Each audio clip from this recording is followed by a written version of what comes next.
Direction comme promis Alger, la capitale où nous attend Omar Bellouchet, directeur de la publication d'El Watan. Merci d'être avec nous à nouveau Omar. Alors on imagine que vous avez vu le film avec toute votre équipe, avec votre rédaction. On imagine que c'est riche d'enseignements, c'est instructif de se voir ainsi. C'est plutôt rare quand on est journaliste de voir sa rédaction in vivo au quotidien. Malheureusement, tous les journalistes n'ont pas pu voir le documentaire, le film. Il y a Malek et son équipe ont demandé à ce que ce film soit projeté en Algérie. Jusqu'à maintenant, il n'y a pas eu l'autorisation. Donc, ce sont quelques journalistes qui ont eu la chance de venir à Paris pour les lancements, qui ont vu le film. Alors,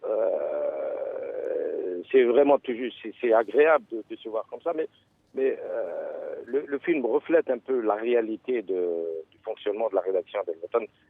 Continuellement des débats. Ce matin, on était en réunion, énormément de débats sur l'économie qui est en crise, sur la réalité sociale maintenant qui nous rattrape, les augmentations, etc. Donc c'est notre vécu, c'est notre quotidien, c'est notre fabriquer un journal comme El Watan par une centaine de journalistes professionnels qui viennent d'horizons divers, différents, avec des sensibilités parfois assez contradictoires. C'est le débat interne qui permet de construire un produit professionnel. Et vous titrez d'ailleurs aujourd'hui, Omar Bellouchet, le grand gâchis, Oui. 15 ans d'échecs et de gabegie, Oui. avec notamment la chute des cours du prix du pétrole et leurs conséquences pour les Algériens. On vous voit vous-même courir sur un tapis tout au cours de ce documentaire. Je vois Malek Bensmaïl qui sourit.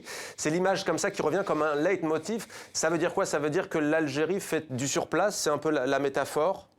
On lutte précisément contre la fatalité. Nous ne voulons pas nous enfermer dans cette espèce de fatalité, de ce pouvoir qui utilise la force, qui utilise la ruse, qui utilise l'argent, qui utilise parfois le populisme, qui utilise les contradictions de la société pour continuer à s'imposer. Donc nous continuons à faire notre boulot pour justement dire aux Algériens, en tant que journaliste, il y a toujours des choses à dire, même si le pouvoir en face est là continuellement, il est en place et chaque période, il utilise une façon de faire pour se maintenir. Voilà, donc de notre point de vue, on ne fait pas de surplace. Cette image, effectivement, la question m'a été posée à plusieurs reprises. Je fais du sport depuis de longues années, ça me permet de maintenir en forme, d'être... notamment de combattre le stress, parce qu'il est considérable dans notre pays, un peu partout dans le monde. Les journalistes sont extrêmement stressés, beaucoup plus chez nous, parce que à une certaine période, il fallait fuir, vivre en clandestinité pour ne pas être abattu. Vous le savez très bien, il y a 120 journalistes qui ont été tués entre 93 et 98. Et à présent, c'est le rapport au pouvoir qui est très compliqué, très, très difficile.